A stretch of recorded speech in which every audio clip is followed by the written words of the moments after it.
अस्सलाम वालेकुम। क्या आपने ख्वाब में गोश्त देखा है? याद रखिए, ख्वाब में गोश्त देखना कभी बहुत बड़ी खुशखबरी की अलामत होता है और कभी किसी आने वाली परेशानी का इशारा। आज की इस वीडियो में हम गोश्त देखने की ऐसी 5 सूरतें बयान करेंगे जो आपकी ज़िंदगी बदल सकती हैं। वीडियो को आखिर तक लाजमी देखें क्योंकि आखिरी सूरत सबसे अहम है। सबसे पहले बात करते हैं ख्वाब में पका हुआ गोश्त देखने की। अगर आपने ख्वाब में पका हुआ और लजीज गोश्त देखा है, तो ये रिस्क में बरकत और मालो दौलत मिलने की अलामत है। लेकिन अगर आपने ख्वाब में कच्चा गोश्त देखा है या उसे खाया है, तो ये बीमारी या किसी की गीबत करने की तरफ इशारा हो सकता है।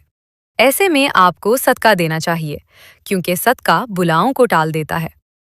ख्वाब में गोश्त खरीदना किसी नई जिम्मेदारी या कारोबार में फायदे की निशानी है, जबकि गोश्त बांटना इस बात की अलामत है कि अल्लाह आपके जरिए दूसरों की मदद फरमाएगा।